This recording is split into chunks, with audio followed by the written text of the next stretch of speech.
আসসালামু আলাইকুম। তো আজকে আমরা আলোচনা করব হচ্ছে এইচএসসি তোমাদের যে ফার্স্ট পেপারে ম্যাথ ফার্স্ট পেপারের ফাংশন ও ফাংশনের লেখচিত্র এই চ্যাপ্টারটা।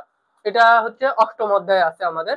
তো তোমরা যারা 26 ব্যাচ 27 ব্যাচ আছো তাদের জন্য আমি চিন্তা করছি যে এই ফাংশন ও ফাংশনের লেখচিত্র এইটার সিরিজ আমি আপলোড করব এবং ইন ডিটেলস আমি তোমাদেরকে বুঝাই দিব। তো আশা করি যদি এই ক্লাসটা করো আজকের পর থেকে তোমাদের আর ফাংশন নিয়ে কোনো সমস্যা হবে না। ঠিক আছে? তো ফাংশন বুঝতে গেলে আমাদের কি কি জিনিস বোঝা লাগবে? আমাদের বুঝতে হবে হচ্ছে সেট, অন্বয় আর ফাংশন। আর কি এই তিনটা জিনিস বুঝতে যদি বুঝি আমরা তাহলে এই তিনটা জিনিসের সাথে মানে ফাংশনের যে কনসেপ্টটা সেটা ক্লিয়ার হবে। তো সেট আসলে কি? আমরা 9-10 এ পড়ছি। সেট আসলে কি? বাস্তব বা চিন্তা জগতের সুসংজ্ঞায়িত যে সংগ্রহ সেটাকে সেট বলে। সেটের সংজ্ঞা হচ্ছে, ঠিক আছে, মানে সুসংজ্ঞায়িত হইতে হবে এবং তাদের সংগ্রহ থাকা লাগবে, কালেকশন। যেমন ন্যাচারাল নাম্বার বা স্বাভাবিক সংখ্যার সেট হয়, রেশনাল নাম্বার মূলদ সংখ্যার সেট হয়, তারপরে হচ্ছে পূর্ণ ইন্টিজার নাম্বার পূর্ণ সংখ্যার সেট হয়। এরকম আমাদের মানে সুনির্দিষ্ট সুসংজ্ঞায়িত হইতে হবে, তাদেরকে অবশ্যই সংজ্ঞায়িত করা যাবে। তাদের যে সংগ্রহ সেটাকে বলা হয় কালেকশনকে বলা হয় হচ্ছে সেট। যেমন আমাদের কাছে যদি একটা এই যে এ একটা সেট থাকে, ধরো 1 2 3, তাহলে এটা কি? এটা হচ্ছে একটা স্বাভাবিক সংখ্যার সেট যেটা 1 থেকে 3 পর্যন্ত, তাই না? তাহলে এটা হচ্ছে মানে এটা যে এই যে এই যে সেটের যে কমা দিয়ে দিয়ে প্রত্যেকটা সেটের যে এলিমেন্ট গুলা এগুলাকে বোঝানো হয়, ঠিক আছে, সেটের এলিমেন্ট বা উপাদান। আচ্ছা, তাহলে ধরো আমাদের একটা সেট থাকলো এ 1 2 3, আর বি আর একটা সেট থাকলো ধরো 2 3 4, তাই না? দুইটা সেট থাকলো আমাদের কাছে যদি এরকম সেট দেওয়া থাকে তাহলে তাদের যে কার্তেশীয় গুণজ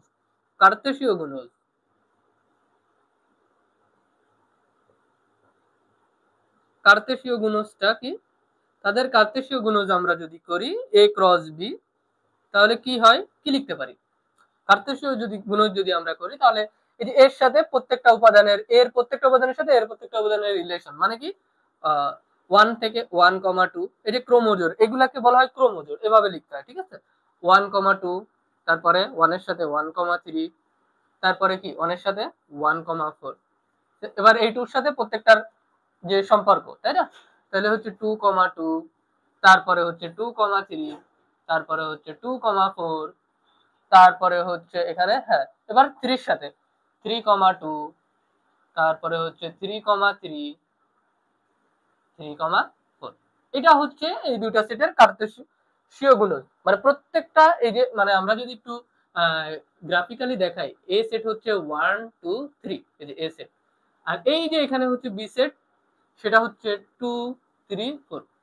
কার্তেশীয় গুণজ হচ্ছে যে এই ওয়ানের সাথে এর প্রত্যেকটা উপাদানের সম্পর্ক, ওয়ানের সাথে এই প্রত্যেকটা উপাদানের সম্পর্ক সেম ভাবে, টুর সাথে এর প্রত্যেকটা উপাদানের, বি এর প্রত্যেকটা উপাদানের সম্পর্ক সেম ভাবে, 3 সাথে এই যে প্রত্যেকটা উপাদানের সম্পর্ক। এটাই হচ্ছে কার্তেশীয় গুণজ, বোঝা গেল?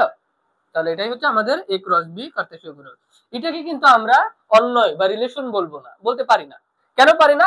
এই কার্তেশীয় গুণজটা তখনই অন্যায় হবে, তখনই অন্যায় বা রিলেশন হবে যখন এটার উপরে একটা শর্ত দেওয়া থাকবে। এটার উপরে একটা শর্ত দেওয়া থাকবে, বোঝা গেল? এই যে কোনো একটা শর্ত থাকলে সেটাকে বলা হয় হচ্ছে কার্তেশীয়, সরি, অন্যায় হবে কার্তেশীয় গুণজের উপরে যদি কোনো একটা শর্ত দেওয়া থাকে। আমি ধরে নিচ্ছি আমাদের একটা শর্ত দেওয়া আছে, ধরো এক্স গ্রেটার দ্যান ওয়াই, ঠিক আছে। তো আমরা এই প্রত্যেকটা ক্রোমোজোরের প্রথম উপাদানকে এক্স ধরি, দ্বিতীয় উপাদানকে ওয়াই ধরি, হ্যাঁ। তো ডোমেন রেঞ্জ যেগুলো আমরা আলোচনা করবো আস্তে আস্তে। তো তাহলে এই যে এটা অন্যায় হবে, আমি ধরে নিলাম যে আমাদের কার্তেশীয় গুণজের অন্যায় বের করো বা রিলেশন বের করো যখন এক্স গ্রেটার দেন ওয়াই হয়। যখনই এই শর্তটা দেওয়া থাকবে তখনই এই ক্রোমোজোরটা মানে এই কার্তেশীয় গুণজটা অন্যায় হবে। দেখো কিভাবে হয়, এক্স গ্রেটার দেন ওয়াই মানে এমন ভাবে চুজ করতে হবে এখানে প্রথম উপাদানটা বড় হইতে হবে দ্বিতীয় উপাদান থেকে। তো দেখি একটু প্রথম উপাদানটা বড় কোথায়, এখানে নাই, এখানে নাই, ঠিক আছে। প্রথম উপাদানটা বড় হইতে হবে, তাহলে কি হবে, এই যে 3 2, এই যে এটা পাইলাম বড়। আমি আরেকটু দিলাম গ্রেটার দেন অর ইকুয়াল হইতে হবে, সমান হইলেও আমরা নিতে পারবো। তাহলে সমান হইলে কি কি নিতে পারবো? সমান হইলে দেখো এই যে 2 2 নিতে পারবো আমরা, কারণ সমান অথবা বড় হইতে হবে। তাহলে এই যে 3 3 নিতে পারবো, 3 3 নিতে পারবো। আর কি নিতে পারবো? না, আর নিতে পারবো না, প্রথম উপাদানটা বড় হলে নিতে পারবো না। তাহলে এটাই হচ্ছে আমাদের এই যে এ ক্রস বি এর অন্যয় বা রিলেশন, বোঝা গেল? এই যে অন্যয় পাইলাম আমরা, এই অন্বয়ের প্রথম প্রত্যেকটা যে প্রথম উপাদান এইগুলাকে বলা হয় এই অন্বয়ের ডোমেন।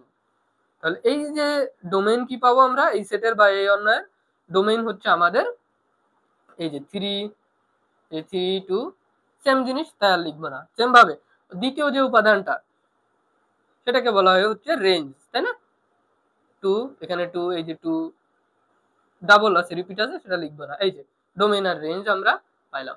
যখনই আমরা কোনো একটা কার্তেশীয় গুণজে শর্ত অ্যাপ্লাই করব, কন্ডিশন অ্যাপ্লাই করব, তখনই সেটা হচ্ছে আমরা বলতে পারি সেটাকে কি অন্যায়। সেম ভাবে এটাকে যদি এভাবে বলা হয় এমন একটা অন্যায় বা রিলেশন তৈরি করো যেখানে হচ্ছে এক্স লেস দ্যান ওয়াই, তাহলে কি হবে? তাহলে আমরা কি লিখতে পারি?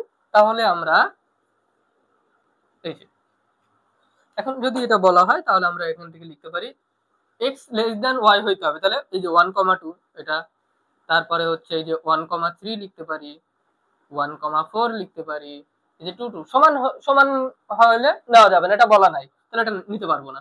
এই যে 2,3 নিতে পারবো, এই যে 2,4 নিতে পারবো, ওয়াইটা বড় হইতে হবে সবসময় এক্স এর থেকে। এই যে 3,2 নিতে পারবো, নিতে পারবো না, নিতে পারবো না 3,2, কারণ ওয়াইটা ছোট হয়ে গেল এখানে। এটা নিতে পারবো না, এটা নিতে পারবো, হ্যাঁ ওয়াই বড় হতে হবে, 3,4 এটা নিতে পারবো। তাহলে আমাদের এই যে গুণদের এটাই হচ্ছে রিলেশন, এই কন্ডিশনের জন্য এটাই হচ্ছে রিলেশন। সেম ভাবে প্রত্যেকটার যে এই রিলেশনের প্রত্যেকটা প্রথম উপাদানটাকে আমরা কি বলবো? ডোমেইন বলবো, আর দ্বিতীয় উপাদানটাকে বলবো হচ্ছে রেঞ্জ। যেমন হচ্ছে এটাকে আমরা ডোমেইন লিখি একটু, এই যে ডোমেইন হচ্ছে কি 1, তারপরে এই যে 2, তারপরে 3, এটা হচ্ছে ডোমেইন। সেম ভাবে রেঞ্জ কি? রেঞ্জ হচ্ছে 2, 3, 4, এটাই হচ্ছে রেঞ্জ। বোঝা গেল? তাহলে আশা করি বুঝতে পারছি আমরা হচ্ছে কার্তেশীয় গুণজ অন্বয় কি। এখন আমরা অন্বয়ের উপরে কিছু কন্ডিশন অ্যাপ্লাই করব, তাহলেই সেটা হচ্ছে আমাদের ফাংশন হবে, কিছু কন্ডিশন যদি মানে। ঠিক আছে, তাহলে চলো দেখি। আচ্ছা, তো ফাংশনে যাওয়ার আগে আমরা একটু ব্যবধি সম্পর্কে একটু ধারণা নিব। হ্যাঁ, ব্যবধি, ব্যবধিটা আসলে কি? ঠিক আছে, এটা একটু ক্লিয়ার হওয়া দরকার। তো যদি আমাদের এরকম থাকে, ধরো হচ্ছে এই যে 0, এটা হচ্ছে ফার্স্ট ব্র্যাকেটের মধ্যে। অবশ্যই আমরা মনে রাখতে হবে যে সেটকে কিন্তু সেকেন্ড ব্র্যাকেট দিয়ে আমরা লিখবো। ঠিক আছে, সেকেন্ড ব্র্যাকেট দিয়ে প্রকাশ করবো, অন্য কোনো ব্র্যাকেটের মাধ্যমে আমরা লিখি না, কিন্তু লিখলে ভুল হয়ে যাবে। তো 0, 1 এটাকে আমরা যদি এইভাবে লিখি, এই যে এখানে থার্ড ব্র্যাকেট, এটা আসলে কি মিন করে? এটা মিন করে হচ্ছে ধরো একটা সংখ্যা রেখা, এটা হচ্ছে 0, এটা হচ্ছে 1, এটা মিন করে এই সংখ্যাটা জিরোর জাস্ট পরের নাম্বার থেকে শুরু হবে, এমন একটা সেট যেটা জিরোর জাস্ট পরের থেকে শুরু হবে, জিরো হবে না। তো জিরো যেহেতু হবে না, এটাকে আমরা এই যে গোল চিহ্ন দিয়ে প্রকাশ করবো। অন সহ, অন পর্যন্ত, অন সহ, এই থার্ড ব্র্যাকেট দিয়ে বোঝানো হচ্ছে এই নাম্বারটা সহ এই নাম্বার পর্যন্ত। তাহলে এই যে এই চিহ্নটাকে আমরা এইভাবে ভরাট করে দিব। তাহলে এটাই হচ্ছে এইভাবে আমরা প্রকাশ করি 0 থেকে 1। 0 আর 1 দুইটা পূর্ণ সংখ্যার মাধ্যমে অসংখ্য সংখ্যা আছে, ঠিক আছে, মানে আমরা কাউন্টই করতে পারবো না, এত নাম্বার আছে। তো সেই সকল নাম্বারের সেট কে আমরা যদি এইভাবে প্রকাশ করি, যদি কখনো লেখা লেখা দেখো 0 আর 1, তাহলে সংখ্যা রেখা এটা এইভাবে বোঝায়, মানে সেটের মধ্যে 0 নাম্বারটা ইনক্লুডেড নাই, 0 জাস্ট পরের নাম্বার থেকে শুরু হয়েছে 1 পর্যন্ত। সেম ভাবে যদি আমাদের এরকম থাকতো 0 আর 1 দুইটাই ফার্স্ট ব্র্যাকেটের মধ্যে যদি থাকে সেটের ক্ষেত্রে, বা মানে হ্যাঁ এই যে ব্যবধিতে এরকম থাকে আমাদের ব্যবধির মধ্যে, তাহলে কিন্তু এটা হচ্ছে এরকম হবে, এটা হচ্ছে 0, এটা হচ্ছে 1। 0 আর 1 বাদে মানে এই মাঝখানে যতগুলো সংখ্যা আছে এদের মধ্যে সবগুলাই হচ্ছে এই সেটের উপাদান, ঠিক আছে, বা এই ব্যবধির মধ্যে আছে, এই রেঞ্জের মধ্যে আছে। এখন সেম ভাবে যদি থার্ড ব্র্যাকেট দিয়ে বোঝানো হয় 0, 1, তাহলে কি লিখবো?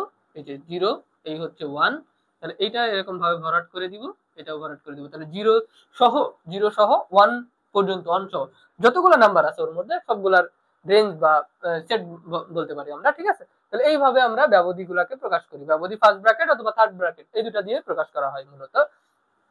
আবার এটা তো সেটের ক্ষেত্রে গেল, যদি ফাংশনের ক্ষেত্রে আমাদের, আবার ফাংশনের ক্ষেত্রে যদি মনে করো যে 0 আর 1 থাকলো, তাহলে কিন্তু এটা আলাদা মিনিং প্রকাশ করে। এটা কি মিনিং প্রকাশ করে? তখন এটা হচ্ছে এক্স এর ভ্যালু, এটা হচ্ছে ওয়াই এর ভ্যালু, যখন ফাংশনের ক্ষেত্রে প্রকাশ করা হয়। তো এই জিনিসগুলো একটু খেয়াল রাখতে হবে আমাদের, এই যে ব্যবধি কোনটাকে কি বলা হয় এটা একটু খেয়াল রাখবো। তাহলে এবার আমরা দেখি যে আমরা একটু আগে আলোচনা করছিলাম অন্যয়ের উপরে যদি আমরা কিছু কন্ডিশন আরোপ করব, এই কন্ডিশনের উপরেই আসলে আমাদের কন্ডিশন গুলো মানলে তখন ফাংশন হবে। তো কি কি কন্ডিশন আছে আমরা একটু দেখি। আমরা আগে একটু গ্রাফিক্যালি দেখবো, হ্যাঁ, চিত্র দিয়ে, তাহলে আমাদের বুঝতে একটু সুবিধা হবে ফাংশন জিনিসটা। এখনো মানে অনেকে ভুল করে এই জিনিসটা, ঘোলাই ফেলে। আশা করি আজকের ক্লাসটা করার পর আর ফাংশন নিয়ে কোনো কনফিউশন থাকবে না। এটা হচ্ছে এ সেট, এটা হচ্ছে বি সেট, ঠিক আছে, এদের মধ্যে রিলেশন আছে, আমি ধরে নিলাম একটা রিলেশন আছে, তো এটার হচ্ছে ধরলাম এ, এটা বি, এটা সি, এটা হচ্ছে 1, এটা হচ্ছে 2, এটা হচ্ছে 3। ঠিক আছে, তাহলে এদের মধ্যে যদি রিলেশন দেওয়া থাকে, আমাদের এমসিকিউ তে কিন্তু এভাবে হচ্ছে গ্রাফিক্যালি দেখাইতে পারে, বলতে পারে, বা এটা দিয়ে কিন্তু আমাদের সিকিউ আসতে পারে এরকম গ্রাফিক্যালি। তো আমরা একটু দেখি, যদি আমাদের এর সাথে মনে করি যে 1 এর রিলেশন আছে, বির সাথে 3 রিলেশন আছে, সির সাথেও ধরলাম 3 রিলেশন আছে, এটা একটা রিলেশন বা অন্যয়, এই অন্যয়টা কি ফাংশন হবে কিনা কিভাবে বুঝবো? মনে রাখতে হবে ফাংশন হওয়ার শর্ত একটু লিখে রাখবা। ফাংশন হওয়ার শর্ত, আগে একটু লিখি, কোনো অন্যয়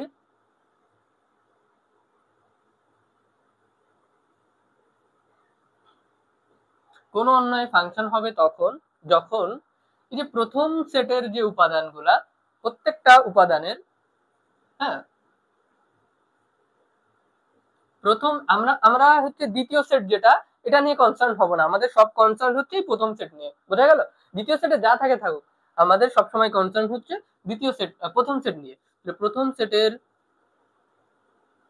প্রত্যেকটি উপাদানের সাথে, মানে প্রত্যেকটি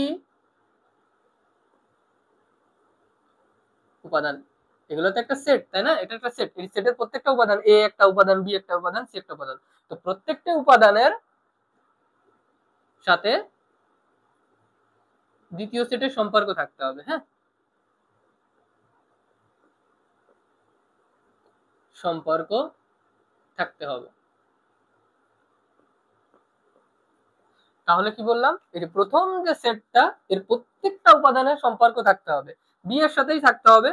তো এক, মানে প্রত্যেকটা সম্পর্ক থাকাই লাগবে, যদি কোনো উপাদান সম্পর্ক না থাকে তাহলে কিন্তু সেটা ফাংশন না। যেমন ধরো আমাদের এরকম যদি সেম জিনিস দেওয়া থাকে, এই যে সেম দুটা সেট এ বি, এটা হচ্ছে এ, এটা হচ্ছে বি, এটা হচ্ছে সি, এটা হচ্ছে 1 2 3, এ 1 এর সাথে, বি হচ্ছে 3 এর সাথে, সির কোনো ইয়া নাই, ঠিক আছে, তাহলে এটা কিন্তু ফাংশন হবে না। কারণ কি, প্রথম সেটের প্রত্যেকটা উপাদান, এই যে সি ফাঁকা থাকা যাবে না, সিঙ্গেল রাখা যাবে না কাউকে, হ্যাঁ, তো সিঙ্গেল থাকলেই কিন্তু হবে না, ফাংশন হবে না। তাহলে এই যে দ্বিতীয় একটা শর্ত আছে, দ্বিতীয় শর্তটা হচ্ছে প্রথম সেটের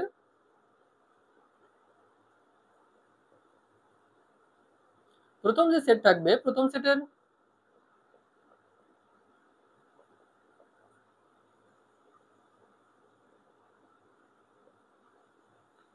কেবল মাত্র, প্রথম সেটের প্রত্যেকটা উপাদানের কেবলমাত্র একটি, এগুলো বোঝার জন্য লিখতে চাই, হ্যাঁ, প্রথম যে সেট থাকবে, মানে প্রথম সেটের প্রত্যেকটি উপাদানের কেবলমাত্র একটি সম্পর্ক থাকতে হবে, কেউ একাধিক সম্পর্ক করতে পারবে না, হ্যাঁ, লয়ালিটি মেনটেন করতে হবে, একজন মানে একজনই, ঠিক আছে, লয়াল থাকতে হবে। তো উপাদানের কেবলমাত্র একটি সম্পর্ক থাকতে হবে, তাহলেই তখন সে ফাংশন হবে। প্রথম সেটের প্রত্যেকটি উপাদানের কেবলমাত্র একটি সম্পর্ক থাকতে হবে, এই দুইটা কন্ডিশন যদি ফুলফিল করে কোন একটা অন্যয়, তখন তাকে আমরা ফাংশন বলবো। কি দেখা যাচ্ছে? হ্যাঁ, দেখা যাচ্ছে। তাহলে বোঝা গেল? এবার দেখি এটা ফাংশন হয় কিনা। প্রথম সেটের প্রত্যেকটা উপাদানের সম্পর্ক আছে, আমরা দ্বিতীয় সেট নিয়ে কনসার্ন হব না। প্রথম সেটের প্রত্যেকটি উপাদানের কেবলমাত্র একটি সম্পর্ক থাকতে হবে, প্রথম সেটের প্রত্যেকটা উপাদানের কেবলমাত্র একটি করে সম্পর্ক থাকতে হবে, কেউ একাধিক সম্পর্ক করতে পারবে না। এখানে এ একটা সম্পর্ক আছে, বির সাথে 3 সম্পর্ক আছে, সির সাথেও 3 সম্পর্ক আছে, দ্বিতীয় সেটের সাথে দুইজনের সাথে একজন, মানে কি বলে, প্রথম সেটের দুইজনের সাথে দ্বিতীয় সেটের একজনের সম্পর্ক, বাট সেটা ফ্যাক্ট না, ফ্যাক্ট হচ্ছে যে প্রথম সেটটাকে লয়াল হইতে হবে, হ্যাঁ, প্রথম সেটে একটাই সম্পর্ক রাখতে হবে, তাহলেই সে হচ্ছে, মানে প্রথম শর্ত তাহলে কি বুঝলাম, সহজ করে যদি বুঝি, প্রথম সেটে কোনো উপাদান সিঙ্গেল থাকতে পারবে না, দ্বিতীয় শর্ত হচ্ছে কেউ ডিসলয়াল হইতে পারবে না, লয়ালিটি মেনটেন করতে হবে, তখন এটা হচ্ছে ফাংশন, সেই সম্পর্ক। তাহলে এই সম্পর্কটা দেখো, প্রত্যেকটার একটা একটা করে সম্পর্ক আছে, এবং একটা এই সির সাথে একটাই সম্পর্ক আছে, বির সাথে একটাই সম্পর্ক আছে, এর সাথে একটাই সম্পর্ক আছে, তাহলে এটা অবশ্যই অবশ্যই ফাংশন হবে, এটা অবশ্যই অবশ্যই কি হবে, এই যে ফাংশন হবে, এই যে এটা অবশ্যই অবশ্যই ফাংশন হবে, বোঝা গেল? এবার এটা ফাংশন হবে না, কারণ প্রথম শর্ত ফুলফিল করে না, এই যে এটাকে সিঙ্গেল রাখছে, যেহেতু সিঙ্গেল রাখছে তাহলে সেটা ফাংশন, এটা ফাংশন না, ঠিক আছে। তো আমরা একটু একটু কিছু উদাহরণ দেখবো, উদাহরণ দেখলে তাহলে আমরা আরো ক্লিয়ার হবো। আচ্ছা, তাহলে আমাদের এখানে কিছু উদাহরণ দেওয়া আছে। দেখো, একটা সেট দেওয়া আছে এ বি সি, বি আর একটা সেট দেওয়া আছে পি কিউ। তাহলে এবার দেখি এর সাথে পি এর সম্পর্ক আছে, বির সাথেও পি সম্পর্ক আছে, সির সাথে কিউ এর সম্পর্ক আছে। তাহলে এটা কি ফাংশন হবে? অবশ্যই ফাংশন হবে। কারণ দেখো, প্রথম সেটের প্রত্যেকটা উপাদানের সাথে সব সেটের সম্পর্ক থাকতে হবে দ্বিতীয় সেটে, তাহলে প্রত্যেকটা উপাদানের সাথে দ্বিতীয় সেটের সম্পর্ক আছে। প্রথম শর্ত ফুলফিল করে। ওকে, দ্বিতীয় শর্ত দেখি, প্রথম সেটের প্রত্যেকটা উপাদানের কেবলমাত্র একটা সম্পর্ক হতে হবে, এর একটা সম্পর্ক, বি এর একটা সম্পর্ক। ঠিক আছে, এখন অনেকে কনফিউশনে পড়ে কি, এই যে দুইজন বি সেটের একটা উপাদানের সাথে তো সম্পর্ক করলো, সেটা সমস্যা না আমাদের। এই যে বি সেট দ্বিতীয় সেট থাকবে, সেটা কনসার্নের বিষয় না, বোঝা গেল? সেটা নিয়ে আমরা কখনো কনসার্ন হবো না। আমরা আমাদের কনসার্নের বিষয় কি, প্রথম সেট। তাহলে প্রথম সেটে দেখি প্রত্যেকটা উপাদানে যে একটা একটা করে সম্পর্ক আছে, এর একটা সম্পর্ক, বির একটা সম্পর্ক আছে, সির একটা সম্পর্ক আছে। ঠিক আছে, ধরো তোমাদের গ্রুপে, তোমাদের 5 জনের একটা গ্রুপ আছে। ঠিক আছে, তো ফাংশন গ্রুপটা ফাংশন হবে কখন, বা প্রত্যেকজনকে আমরা যদি সেটের মাধ্যমে লিখি, তো এটা প্রত্যেকজন মানে এটা ফাংশন হবে কখন গ্রুপটা, যখন গ্রুপে, যখন তোমাদের গ্রুপের কেউ সিঙ্গেল থাকবে না। ঠিক আছে, সবাইকে মিঙ্গেল হইতে হবে, বোঝানোর জন্য বলতেছি, হ্যাঁ, সিরিয়াসলি নিও না আবার। তো ফাংশন হবে কখন, যখন কাউকে সিঙ্গেল থাকা যাবে না, প্রত্যেকজনকে মিঙ্গেল হইতে হবে। দ্বিতীয় শর্ত, একজন একাধিক জনের সাথে সম্পর্ক করতে পারবে না, রিলেশন করতে পারবে না, অবশ্যই লয়াল হইতে হবে। এই দুইটা শর্ত যদি মানে, গ্রুপের সবাইকে মানতে হবে, তাহলে তোমাদের গ্রুপটা ফাংশন। বোঝা গেল? বোঝানোর জন্য বলতেছি। অনেকে কনফিউশন লাগে, আশা করি এরপর থেকে আর কোনো কনফিউশন হবে না। সেম ভাবে তাহলে এটা একটা ফাংশন। ওকে, এখন দেওয়া আছে এ বি, দুইটা সেট দেওয়া আছে, এ অনের সাথে রিলেশন, বি অনের সাথে রিলেশন। তো এটা কি ফাংশন হবে? অবশ্যই ফাংশন হবে। বি সেটে কে ফাঁকা থাকলো এটা আমার দেখার বিষয় না, আমার দেখার বিষয় হচ্ছে যে প্রথম সেটের প্রত্যেকটা উপাদান সম্পর্ক আছে একজন একটার সাথে সম্পর্ক আছে। এখন যদি তোমার মনে করো এখানে দেওয়া হলো বি 30 সাথে আছে, তাহলে এটা কি ফাংশন হবে? তখন এটা কিন্তু ফাংশন হবে না। কেন হবে না? এই যে বি এর দুইটা সম্পর্ক হয়ে গেছে, তাহলে এটা কিন্তু ফাংশন হলো না। ঠিক আছে, এই যে বি প্রথম সেট যেটা, সেটার যে ইন্ডিভিজুয়াল প্রত্যেকটা একটা মাত্র সম্পর্ক থাকতে হবে। এটা আশা করি বুঝতে পারছো। সেম ভাবে এখানে দেখি 1 এর সাথে রিলেশন, 2 বি এর সাথে রিলেশন, 3 ডি এর সাথে রিলেশন, তাহলে এটা একটা ফাংশন হবে। কারণ প্রত্যেকটা সাথে সম্পর্ক আছে এবং প্রত্যেকটা একটা করেই সম্পর্ক আছে। এখন যদি 3 এর সাথে এই যে সি রিলেশন থাকে, তাহলে কি এটা ফাংশন হবে না? কেন হবে না? কারণ এই যে 3 এর সাথে দুইটা সম্পর্ক হয়ে গেছে, তখন এটা ফাংশন হবে না। আশা করি বোঝাইতে পারছি। তো ফাংশন হচ্ছে এই যে ব্যাপারে, এই যে বেসিক জিনিসটা, কনসেপ্টটা যদি ক্লিয়ার থাকে, তাহলে আর ফাংশন নিয়ে কোনো সমস্যা হবে না আশা করি। তা আমরা আজকের ক্লাস এটাই বেসিক ক্লাস, কনসেপ্ট ক্লাস। আমরা নেক্সট ক্লাসে ফাংশনের আরো বিভিন্ন বিষয় আলোচনা করব। ঠিক আছে, যদি ভিডিওটা ভালো লাগে তোমাদের, তোমরা অবশ্যই জানাবা। এবং তোমরা যদি ফাংশনের সিরিজটা পেতে চাও, তাহলে অবশ্যই আমাকে জানাবা। আমি তোমাদেরকে ফ্রি ক্লাস নিয়ে ওই যে ফাংশনের ক্লাসগুলো তোমাদেরকে দিব। ঠিক আছে, তো আজকে এই পর্যন্ত। বন্ধুদেরকে সবাই শেয়ার করে দিবা ক্লাসটা।